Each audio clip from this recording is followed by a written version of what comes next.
You know, it was like a movie scene where their hands are covered in blood and they're screaming to the sky asking, why God?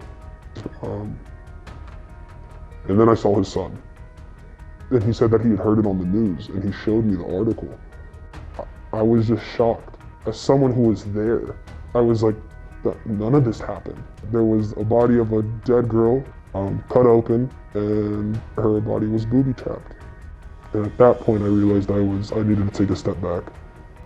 I realized I was too desensitized, too detached, too disconnected from reality. What comes to mind when you think of an IDF sniper?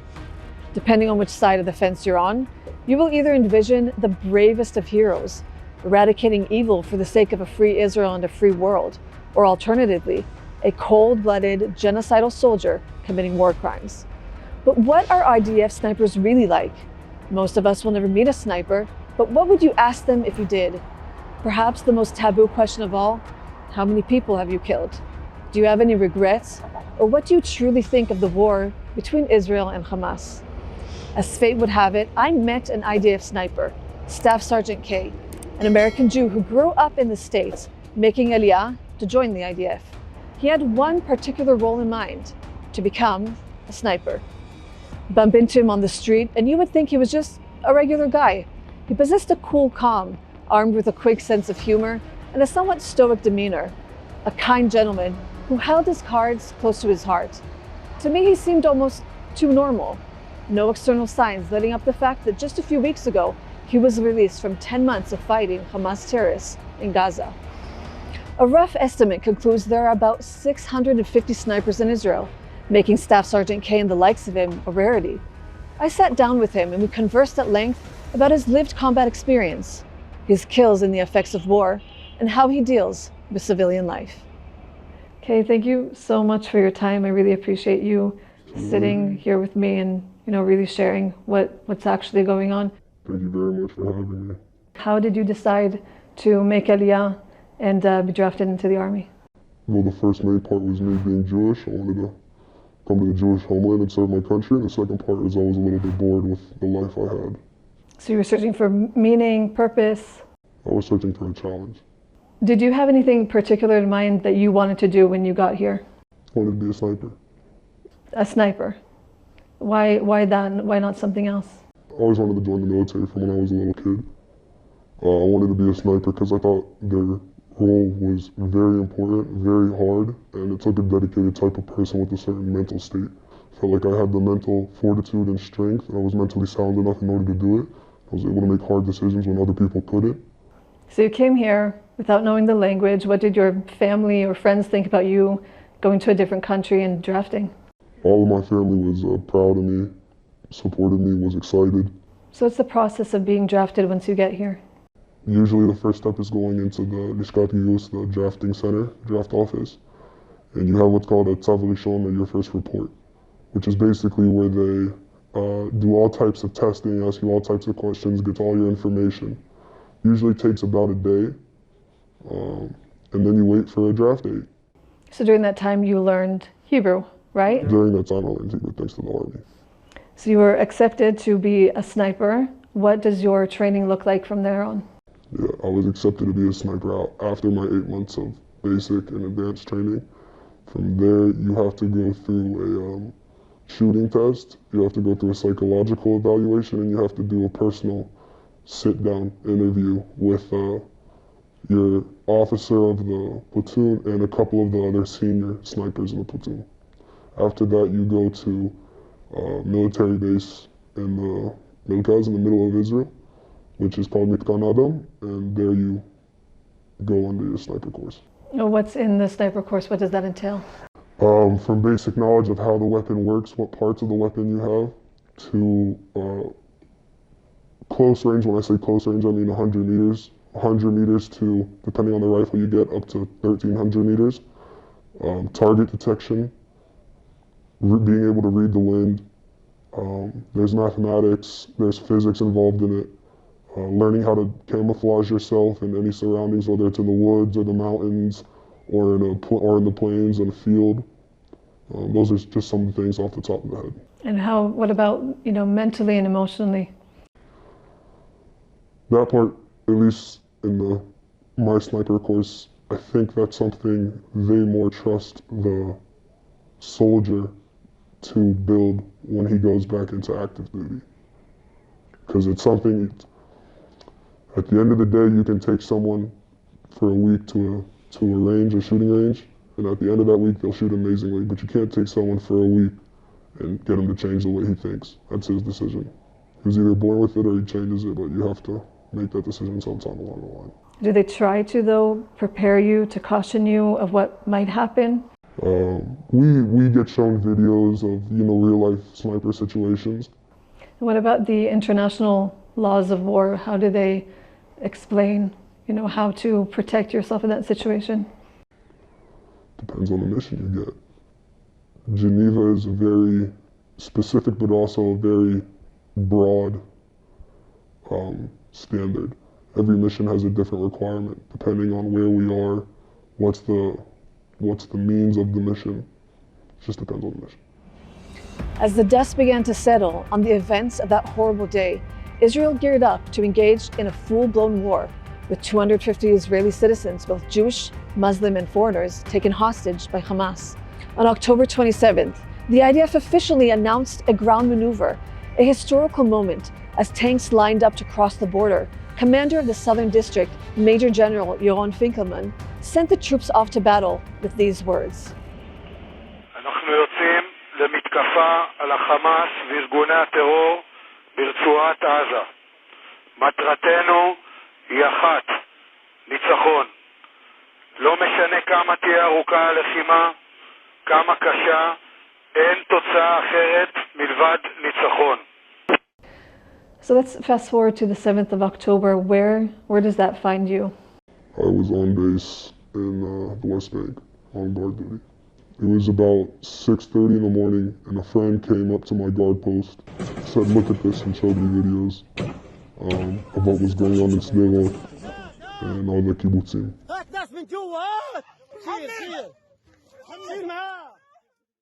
At that moment, did you know that something big was happening, that a war had broke out, and you would be part of it? It was the first time that I had actually believed. People in Israel always say like, "Oh, a war is coming. There's about to be a war," and we, as Israelis say, like, we'll be good. Look, I thought to myself, I was like, "Oh, we're going to war. Like, this is real. There's going to be a lot of fighting." So describe to me, before that, you're in the West Bank. You already know a certain type of combat. How was it going into Gaza? Describe to me the feeling. It felt good, as crazy as that sounds. I mean, look, you have to realize it from my standpoint. And my guys, we were waiting 3.5 weeks. We were amped up, and the longer you wait, the least amount of adrenaline and testosterone you have, which helps you a lot. When we got to the border, I didn't really think much of anything. I just thought I was going to war. A guy in front of me threw up from the nerves and from the anxiety. Guy to the right of me passed out a couple of times before we got there.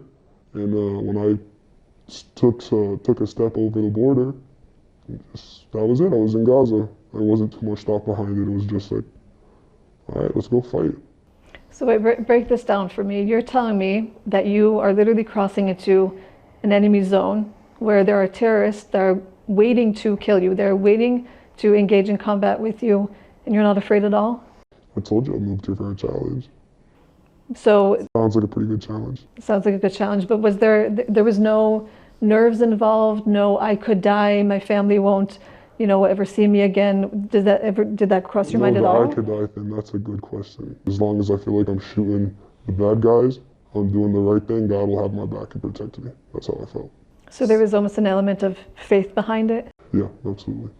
So you felt like you were on a mission to do God's work, or like how would you approach that? There were two sides of it. There was a part of me that I was defending God's people, defending His kingdom, defending His country. The second part was I wanted some revenge of my own. I wanted to give them my own taste of the medicine. So describe to me your role as a staff sergeant sniper and what that entails and what type of operations you were involved in. Staff sergeant is just a rank. So I had the ability and was certified to lead a certain amount of people into battle, into war. And as far as operations go, there's so many different types of operations. You can go on Overwatch, you can go on Recon, you can go on the targeted kill, you can go on guard duty. There's endless amounts of operations you can go on. Overwatch is if your company or your battalion or your platoon is moving in a certain direction, you're basically their eyes and ears to where they can't see in the far distance. That's Overwatch. That was probably the main one that we did. I would say 75% of all of our missions were Overwatch. Describe to me the difference between a sniper on duty and a soldier killing terrorists. What would be the difference for you? Mission objective. We have different, what I mean by mission objective is what's the goal for the mission. We don't really go down breaking doors and clearing houses. We can, and we have, but it's not really our specialty. They get more hands-on than we do, but I would say our type of war is more intimate and patient. What were the types of things that surprised you, being inside those civilian houses because you had to combat in them, both in Hamas leaders' houses and just normal day civilians? Civilians who generally had nothing to do with October 7th don't support Hamas. They didn't have much of anything in their houses, everyday stuff that me and you have. People who are part of Hamas and the organization, the terrorist group, whether you want to say the reporters or the fighters or the leaders, definitely some funny stuff was found there. Of course, you find weapons and everything like that, but there were also a lot of sex toys. Sex toys? Sex toys. When you said there's a lot of sex toys, you mean? There's a shit ton of sex toys. A lot of sex toys, a lot of crazy stuff, a lot of things that, let's just say me and my team had a good laugh about. In the leader houses, we would find expensive watches. But yeah, everything from expensive jewelry, watches, designer brands, money, drugs, the life, the good life, the high life. So for people that don't know, describe Hamas and their tactics combating with you guys in an urban area. At the beginning, the very few first days of the war, they were a lot of more face-to-face. When I say face-to-face, I'm not talking hand-to-hand, but shootouts.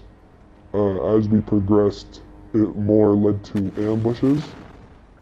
One or two Hamas fighters would shoot off a couple rounds or shoot an RPG at a tank or at a platoon.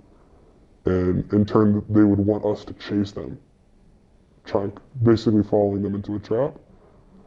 And then now, which I would call the third stage of the war, you hardly see, at least that was my experience in my last two deployments, is that you hardly saw them. They were all underground. They use IEDs a lot. For anybody who doesn't know what an IED is, improvised explosive device. It's basically homemade. And they're remote controlled and remote censored, and they have camera set up with internet feeds. And there's always someone sitting at the camera to wait to see if soldiers do pass because they can remote activate it.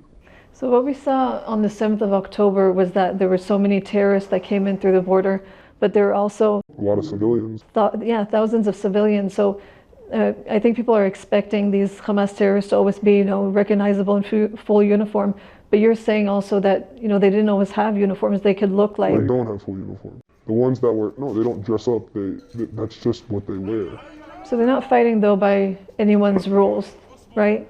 No, Hamas does not fight by the Geneva Conventions. Not at all.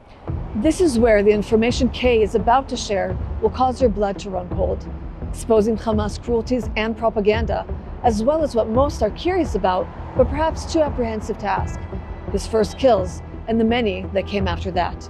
We caution you that what you are about to hear is graphic. Would they use, I've heard reports, maybe you can concur or not, but I've heard reports that they would use children, women, elderly people, booby trap them, leave them in homes in order to lure soldiers to basically... I had an experience with that. You had an experience? Can you tell me about it? We had surrounded a certain area, set a perimeter, and we thought that we had cleared all the houses. Now, me and my sergeant were looking out of a window. And we were looking into this area that we had secured, which was like a compound. And the building in front of us and to our left, we started to hear voices. Luckily, my sergeant knew a little bit of Arabic and shouted for them to come out with their hands raised. There was a little bit of an exchange for about 10 minutes. Lieutenant Colonel ended up coming down. We ended up getting them out. I forget the exact number, but he said there were women and kids with them in there. With the terrorists? Look, yes, he was a terrorist. At the time, we didn't know what he was. He spoke a little bit of Hebrew too, so that made me guess that he had also worked in Israel at some point. The women and children and the man come out of the house. We're not the ones that take them, another team takes them. And we go to set an explosive device on the wall and go in and check the house. Set the explosive device, blows a hole in the wall. They go in. Now, I'm still on an overwatch position. They go in, and what they see and what I saw later was that there was a body of a dead girl. They guessed in between about 6 and 8, cut open, and her body was booby trapped. So they thought that soldiers, being soldiers and being human, having a soul, would see a little girl, and of course they'd come rush to help her. It's a matter if she's Gazan or not. It's a little girl. You're saying the person that you didn't know was Hamas before, that he was talking with, he booby trapped this 6-year-old girl. Yep. I don't know if she was already dead. I don't know if he killed her and then gut her like a fish and put that stuff inside. I don't know. It's evil. It is what it is. I mean, at that point, my head was just wanted to kill the dude. And that was when that was still towards the beginning of the war. That was when I think you used the word desensitized. That was when there was no emotion or any feeling to my enemy whatsoever. After I had seen that, there was nothing. Wow. Wow. You know, like you hear these things in other interviews or you hear sort of whispers of it, but when you hear that that's an actual reality, a 6-year-old child, it's unbelievable. It's horrible. Tell me about your first kill. My first kill as a sniper on a sniper rifle.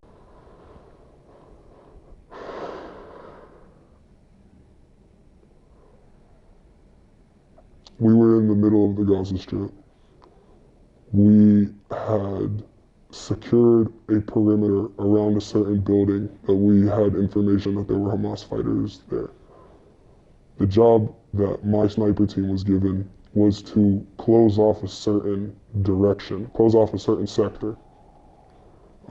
We had about 300 meters, so it's not too far. It's not extremely close, but not too far, at least in the eyes of a sniper. And we had given commands over a loudspeaker in Arabic that that nobody could cross a certain intersection. And that's the intersection we were looking at. So at this point, everyone is evacuated from this place, meaning there shouldn't be people there, correct? The people that were there were elderly. Most of them were elderly or children and women. But they were ordered to evacuate, is that correct? In this specific time, they were ordered to stay in that secure zone. Okay. Because we had commands from up the food chain, up the chain of command, that we couldn't enter that area. So that was their safe haven. Because we couldn't shoot to the area, we couldn't enter it, we couldn't get near it. So there are very strict rules. It's not just... Yeah, absolutely. And the rules are well known. The rules are well known. Everybody gets them. Everybody hears about them. So yeah.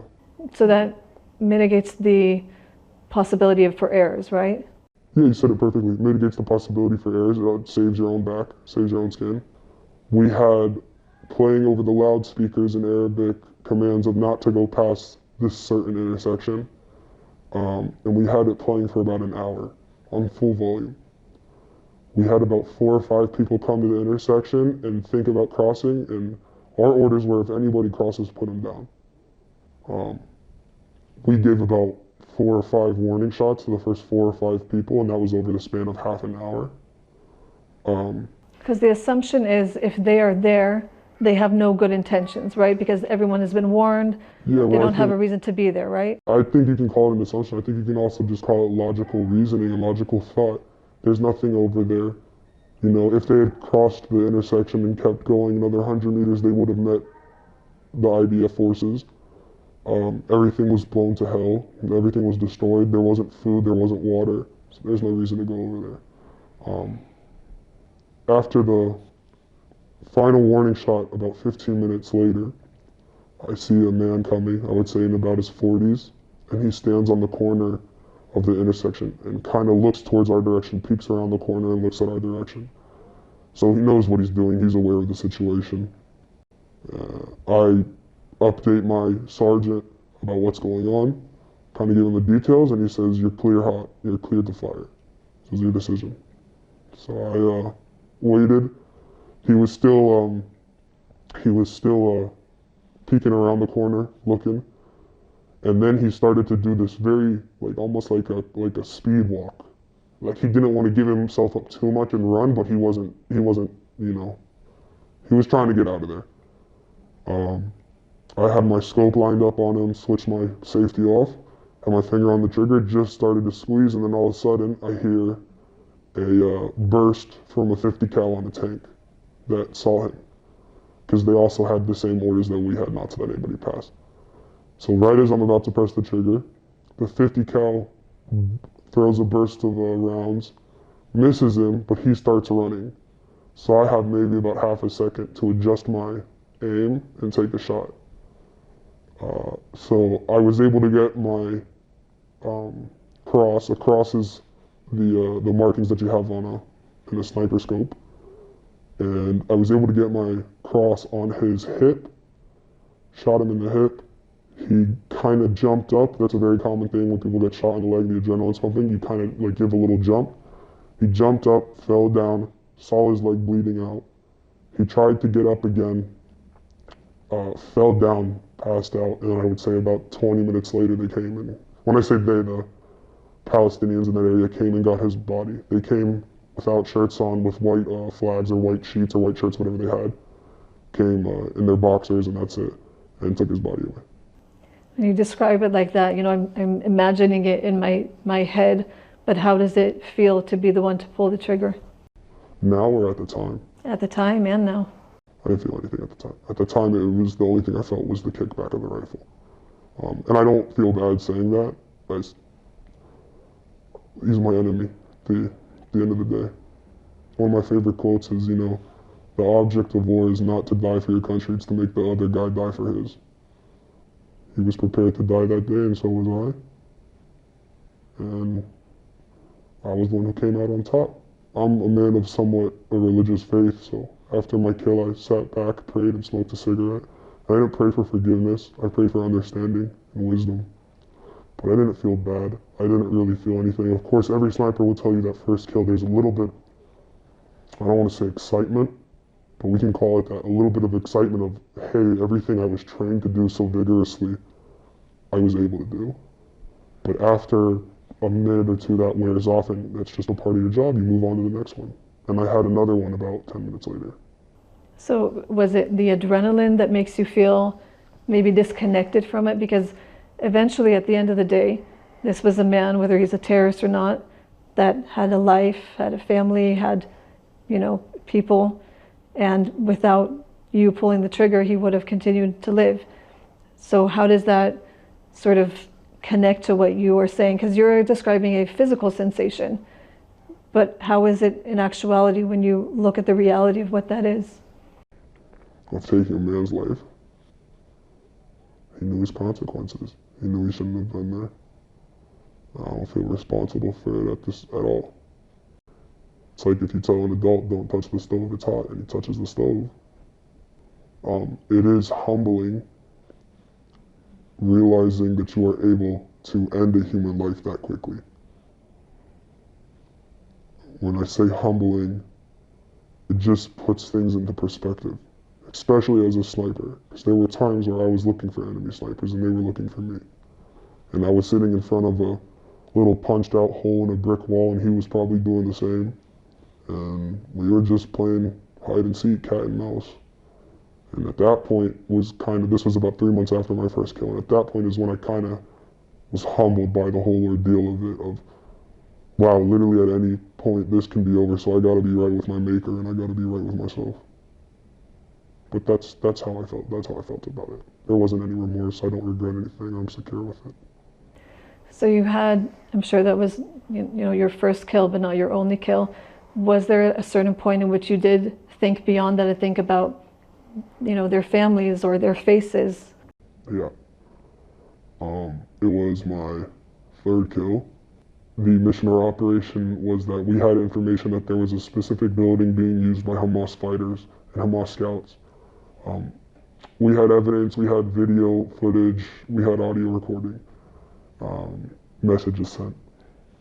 So my sniper team and a couple of other soldiers were sent to go basically scout it out, and if we were to see anything that was harmful, or if to see anybody coming out of the building that we were supposed to take out.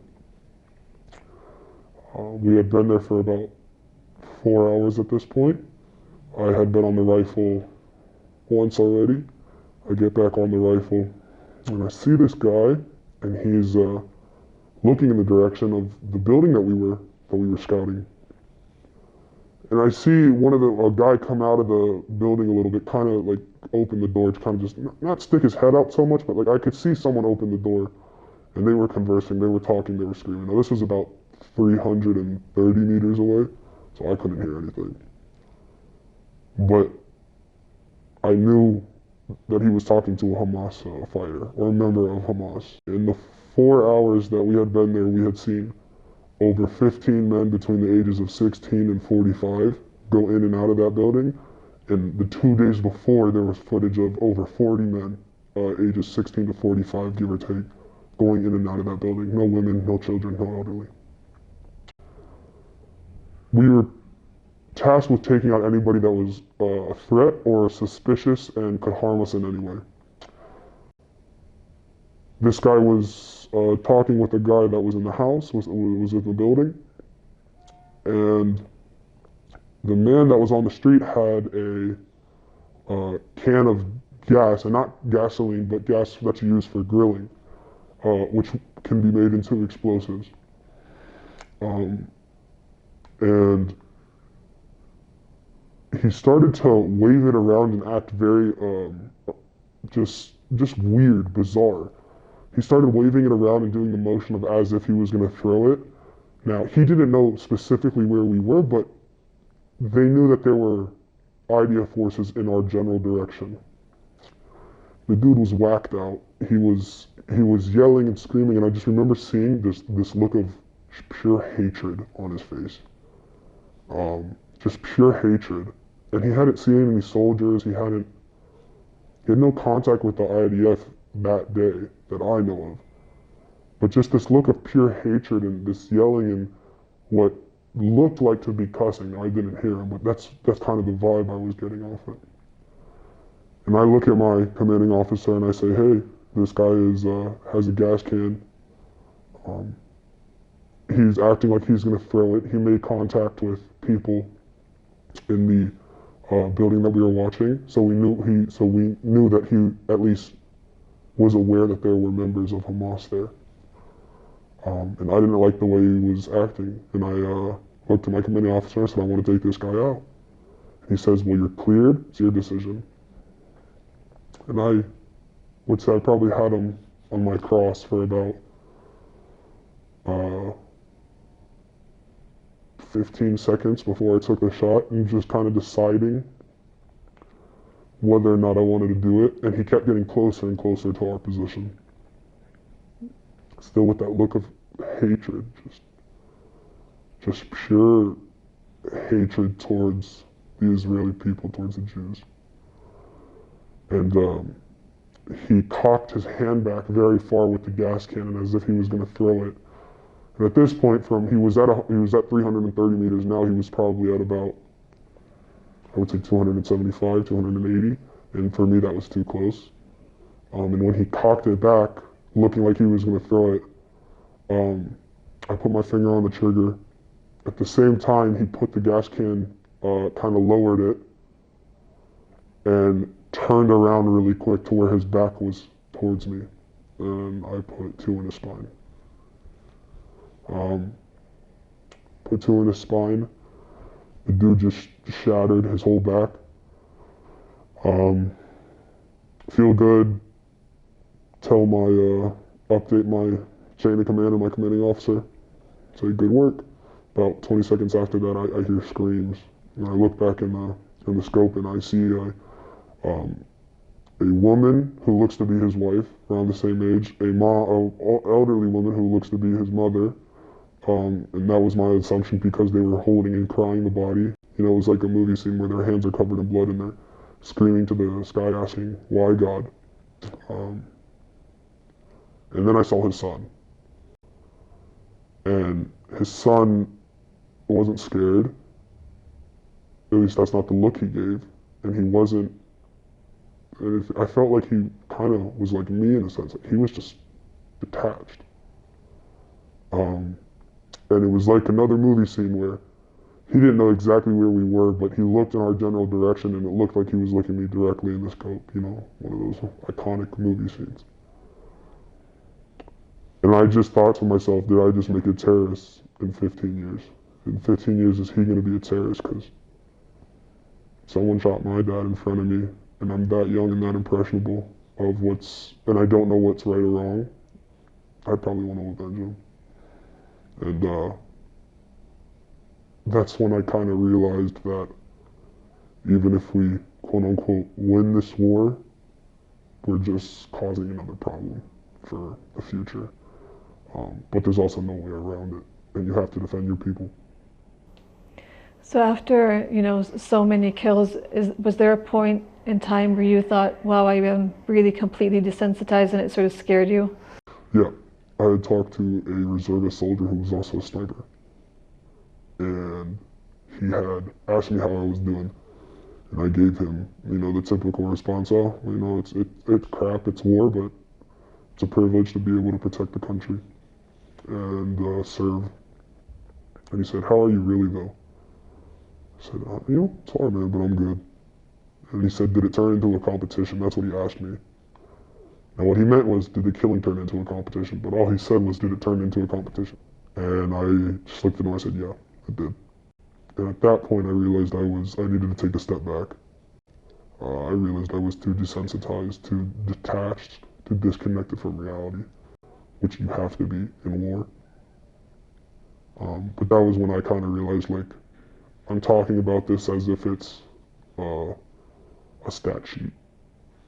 But still, it felt like I had just reached a point that I was afraid if I had continued on it, that it wouldn't be a point of return, that I would stay like that. And that's what kind of, I guess you could say, humbled me, but kind of gave me perspective. And at one of the last kills I had towards the end of my service, I was sitting in a room with a couple other snipers, my team, and we were watching a show that we had pre-downloaded on, you know, just some old tablet, some knockoff. And we were in a room where there was also a sniper's nest. And so one of the guys, the guy that was on the rifle, needed to use the bathroom or something along those lines. He was needing to use the bathroom or go get something to drink or whatever it was. So I switched him out. Now I had a cigarette in my hand, and I remember smoking my cigarette, and I get on the rifle. And as soon as I get on the rifle, I hear over the communications that we have a sighting, and it's in this area, which was our area. And I look in the scope, and I see the dude. Match the exact definition. Had a backpack full of explosives, IEDs. At least that's what we were told. I think it turned out to be like ammunition and maybe a handgun, was what he actually had. But got on the rifle, saw him, put my crosshairs on him, put him down, all with the cigarette in my mouth. Squeeze the trigger, put him down, inhaled a puff, let it out, let go of the trigger. The guy came back at the exact time. I said, hey, we just put somebody down.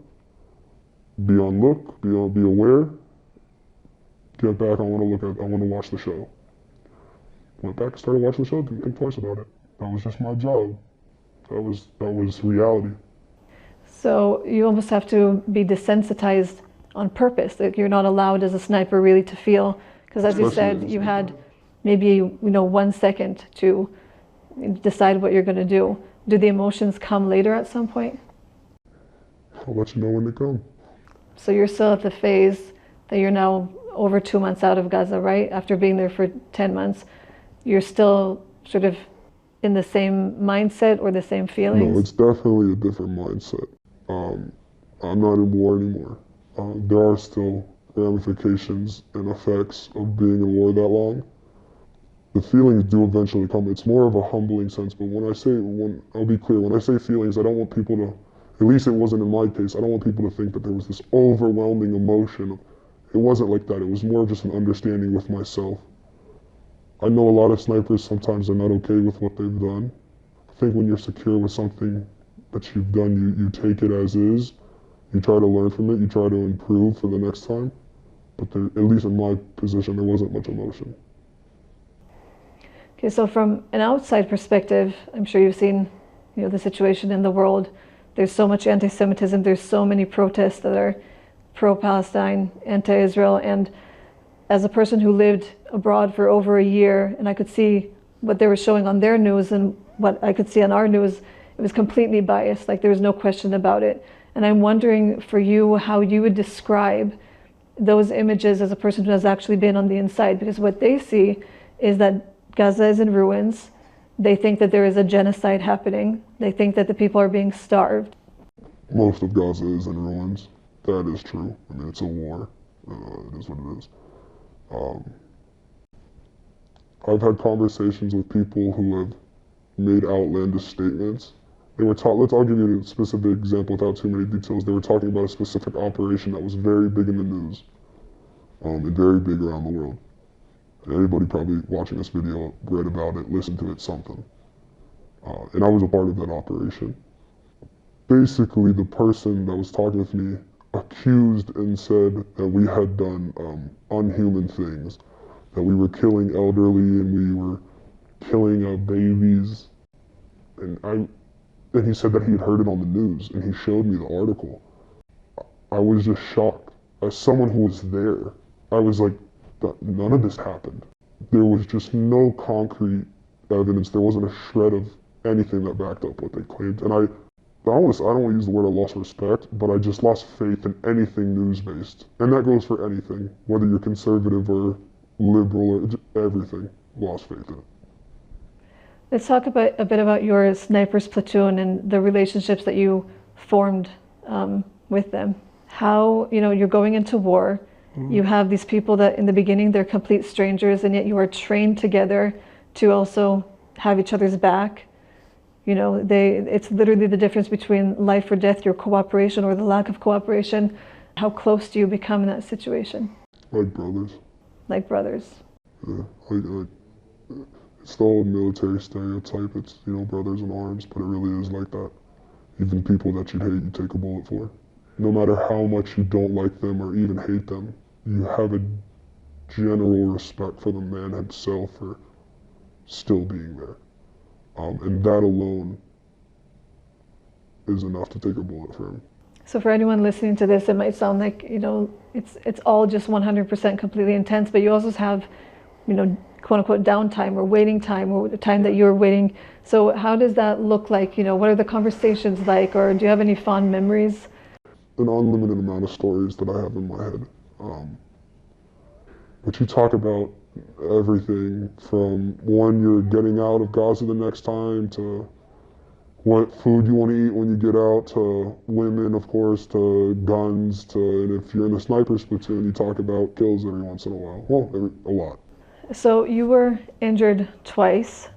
Yep. From what you can share, how was that like, and why come back to fight after that? I remember the first injury that I had got wasn't too serious, but in Hebrew you have this thing of the saying of is it chutzpah? Like who does he think he is? When I did get injured the first time, and the second time for that matter, that was my first thought. Who does this guy think he is shooting at me? I think it's kind of funny. When I sustained the injuries after that, until I got taken out of Gaza, escorted out, I didn't really feel any type of way about it. I just didn't want to go out of combat.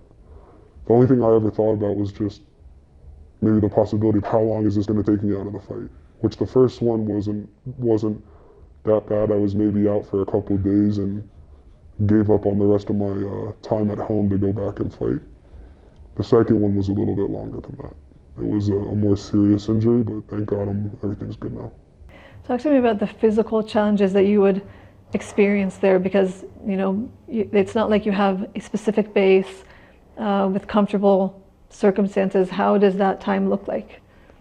Physical challenges? Where do you sleep? How do you shower? What do you eat? You don't really shower for however long. You can maybe wash your body every once in a while if you get lucky. And when I mean wash your body, it's just with soap in a water bottle. That's how you do it. The way it works there's not many bases. In fact, pretty much 99% of the bases that are in Gaza, if you want to call them bases, or let's just say permanent areas that there are always people stationed there, 99% of them are makeshift. They're just made out of the surroundings, the buildings that are surrounding it, and they use that as a natural fortification. You do kind of the same on a smaller scale with your platoon, with your company, with your battalion. You take a house, you clear a house, you get word from the chain of command, this is the house you guys will be staying in tonight. You make guard posts. You kind of build up your defenses a little bit, whether that's making a makeshift wall or what we call a pakala, which is basically a booby trap. It's a noise booby trap. It's the best way to explain it. Where we'll tell everybody in the platoon or whoever's in the building with us, hey, past floor 2, we don't go down. Right? And so what we'll do is we'll take cups or plates, anything that's made of porcelain or glass, and we'll throw it down the stairs. So that way we know if we hear any type of crunching or any type of cracking, somebody's coming up. As far as sleeping goes, you sleep on whatever you can. Every once in a while you get lucky and there's a mattress. Most of the time they usually have those very thin sleeping pads, I call them. They're kind of like yoga mats. Most of the time you sleep on that, but I would say 9 out of 10 times you got at least 6 dudes in the room you're sleeping in. The most we ever had was I think 11 in one room. Can you sleep? Yeah, you can. In the winter it's definitely easier. In the summer there's maybe 2 hours of the day you can sleep, really. Like actually sleep. And you're still drenched in sweat when you wake up. Talk to me about the loss of friends and fallen soldiers. It sucks. It's horrible.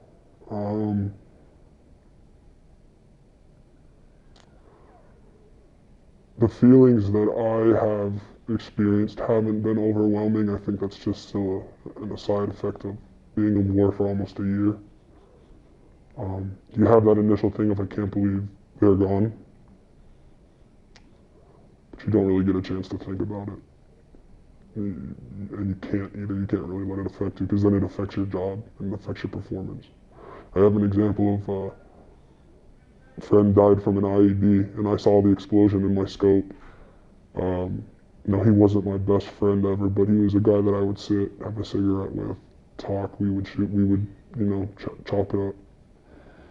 And I just remember thinking, in Hebrew says, "Ebasa," like, wow, that sucks. And then went to looking to see if I could find the terrorist who had remotely detonated it, or if I could find a camera that was looking to take the camera out. That was my response to it. There wasn't much of a reaction. It was just like he didn't deserve to die. He deserved better. He deserved, or they deserved, to build families, businesses, relationships, whatever it may be. And they were cut short. It doesn't seem fair to me. So he wasn't able to return to civilian life, but you have, after 10 months. It's now about over 2 months that you've been out of Gaza, correct? How is civilian life for you now? Weird. I'm going to speak from a sniper's perspective, but you're a trained killer. That's what you are. Like I said, there's a bunch of different operations, but at the end of the day, you're an assassin. And let's not sugarcoat it. After doing that for 10 months, Basically just, like killing people was your job, that was your profession. And you were the best at it. The snipers are the best at it, obviously, they have the best training. And then when I got to the end of my service, it kind of just felt like, they're a civilian, now go enjoy. In my head, wait a second. I've seen friends die, I got injured. I just spent the last 10 months killing people, and it was intimate. It was like, sniping is intimate. It was an intimate type of killing. I know it sounds weird to say, but it is. And then just to, yep, you're out, go enjoy your life, was just something that was very hard to understand and deal with. There was a time period, I would say, for about 2 weeks to 3 weeks where I was still in war. I think part of me still is, partially. Not as big part as it was before, but I think part of me, a small part, is still there. Gets better every day. But yeah, you can definitely be a little bit more intense than other people. Things can look black and white to you. It's like going to a new universe. Because for 10 months, when I say traumatic, I'm not saying necessarily in a bad way, but it's traumatic in the sense of it's life-changing war. It changes the way you view things. It changes the way you live, the way you eat, the way you clean yourself, your thought process. Coming back to civilian life after almost a year of that was like going to a new world. It was like going to a new universe. It wasn't the same. There were different rules of talking, rules of engaging with people, what I could and couldn't say, or how I was supposed to act. So it was definitely difficult at the beginning, for sure. How does that disconnect express itself, or what are the symptoms of that within your relationships? Sometimes it might be very short and to the point, or get a little too mad too easily, which I've realized, and when that does happen, I just tend to remove myself from the situation, and I try to catch it while it's happening. Nothing ever physical, just more of like being pissed off. Just more of like, I don't want to talk to anybody right now. I want to be alone. I want to be with my thoughts. I don't want anybody near me. Yeah. Do you suffer from any symptoms that you would define as PTSD? I think everybody that goes to war has PTSD in some way or another. I don't have PTSD in the sense of like you see on movies, like you see people who can't sleep, or nightmares, or wake up in cold sweats, or flashbacks. I haven't had any of that. And I think once again I'm going to bring it back to the fact that I'm secure with everything I did. I know everything I did was justified in my head and in my belief. And so when you're secure with what you did, it helps. It helps a lot. Especially being a sniper. I mentioned this earlier, you see a lot of snipers that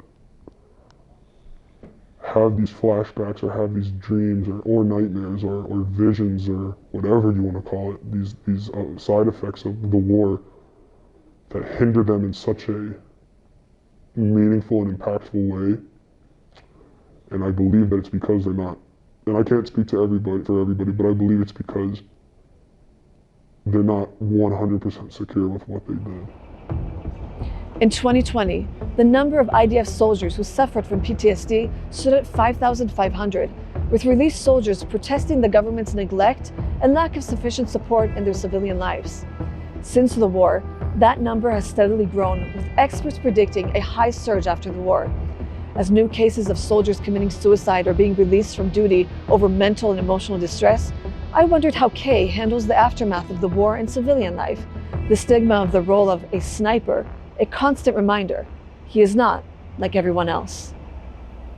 If someone discovers in your civilian life that you were a sniper, how do they react to you? Do you feel like they react to you different than any other combat soldier? I mean, the first thing they ask is how many people have you killed? Do you hate that question? I don't think it's something to be glorified. I'm proud of the work and the kills I made, and it marked my soul. There's something that I'll carry with for the rest of my life. There's a realness and a rawness to it that just stays with you. And unless people have been in that situation, they won't really understand. So I think at first they kind of, going back to the main question, is they kind of, think it's cool, like, oh, he's a sniper, like, they're seeing movies on snipers.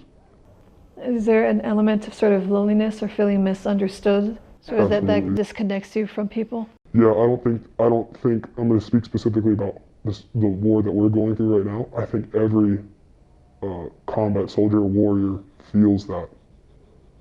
I don't think it's specific to snipers, but I think it definitely adds a little something when you are a sniper. Because as I mentioned before, it's intimate. It's intimate. I know how many gray hairs were on their head. I know what logo they were wearing. I know what color the shirt was, what pattern it was. I remember, where I put the bullet. I remember the mole on his neck because that's what I used to sight in my rifle. What's the greatest misconception that people have about snipers? That we're some type of superhero or super soldier or we're regular people. I can't say regular people because regular people can't do that specific job. But when I say regular people, it's that we're normal. We have that gift that, in my belief, God has given those specific people. But I think they kind of expect you to be this, like, really put together, I got everything going on, even if they don't consciously realize it. That's what they're thinking. Oh, he's a stone cold killer. He's got everything perfect planned out, and they have this expectation that they put on you of he is 100% confident in everything he does. In reality, we're just normal people at the end of the day. We're just an average Joe. Monkey on a gun. A monkey on a gun. Monkey on a gun. Chris Kyle said it best. Just a trained monkey on a gun. That's all? But everyone sees you as a hero. No, I don't feel like a hero. No, you don't feel like a hero at all? Not at all. I feel like I did what most people would do for their country. At least I would pray most people would do for their country. How would you describe yourself before the war and after the war, and what's changed? First one is being I can sleep anywhere. That's a great it's a great side effect. Can sleep anywhere, fall asleep anywhere, on the rocks, it doesn't matter. That changed dramatically. Before the army, I couldn't really do that. I'm imagining fire in the background and... I slept through UAV bombings, artillery, sniper shots right next to my ear, everything, slept through it all. The second main thing is it puts things into perspective a lot. You realize a lot of the stuff that you would worry about or stress yourself out or get angry at, you don't anymore. You know what true horror is, what true badness is, what's hard. And you kind of just, at least I go about it now saying, well, I didn't shower for a month and a half. I was eating tuna, bread and water, and, I was sleeping 2 or 3 hours a night. I was fighting and killing people, getting injured. People were shooting at me, taking injured friends on, all of it. If I can get through that, then if someone tows my car, I'm not gonna, I'll deal with it. That's the example I give is, there's far worse things than this. So it puts things into perspective. The appreciation of life. Appreciation of life. That comes back to just being humbled. Because every time I sat in front of, a sniper, a hole that we had punched out or made or whatever, I'm letting myself lay there with the knowledge of, in a millisecond, I cannot remember anything. Like, I could be out. That's it. And you come to terms with it, and you do it. You put yourself in that position, and then, especially after 10 months of being a sniper and killing people, you just have an appreciation for it. Literally all could be over in the blink of an eye. What do you want people to know and understand about this war that you feel like you want to shake them and say, why don't you understand this? People are too emotional, they're too sensitive, and they need to stop being snowflakes. War is a cruel and horrible situation outcome. It is what it is. Have respect for the people that are going through it. You're more than welcome to have an opinion on whatever side you like. If you disagree or agree, doesn't really matter. But just be careful about what you say and about what statements you make about the war. Because most of the people, including the people who live in Israel and in the West Bank, even they don't really know what's going on in Gaza. It's only the people that were there. Would you say that the IDF is not a moral army? I would say the IDF is the most moral army in the world, by far. The IDF has the lowest amount of civilian casualty rates in recent CQB warfare, in any warfare, Iraq, Afghanistan. You're saying that the IDF is moral because the accusation is that Israel is committing war crimes. The accusations are that Israel is committing genocide. I don't think people know what genocide is. If Israel really wanted to commit genocide, this war would have been over on the 8th of October. There's no genocide. There's been more babies birthed in the Gaza Strip than there has been civilian casualties since the beginning of the war. There's been over 16,000 babies that have been born in the Gaza Strip. They believe the numbers are, the consensus is about 30,000 total casualties in Gaza, about 16 being Hamas related, Hamas fighters, scouts, whatever, and 14,000 being unintentional collateral damage civilians. But their birth rate is higher than the rate they're dying at. That's just statistical fact. There's nothing more to it. Going through everything that you went through in those 10 months and now being in civilian life, is there anything that you miss about Gaza, and would you go back there if they asked you to? They have asked me to go back. I said no. The reason I said no is because I talked about it a little bit earlier. I needed the break. I was too desensitized. I will be going back. And yes, I do miss a lot of it. I miss the fighting. I miss spending time with your brothers. I miss the simplicity of it too. It's a lot. War is funny, but sometimes war can be very simple. Stay alive, kill the bad guy, do your mission. That's it. You don't have to worry about, am I going to hurt this person's feelings? Am I going to step on this person's toes? There's none of that. I do miss that part. Were there some snipers that couldn't handle it? Yeah. They got dropped from combat. Every sniper has a limit. Everybody has a different time. Thank God I was able to, finish out my service. But I knew many snipers after 3 months, 4 months, 5 months, 6 months, just said I can't do it anymore.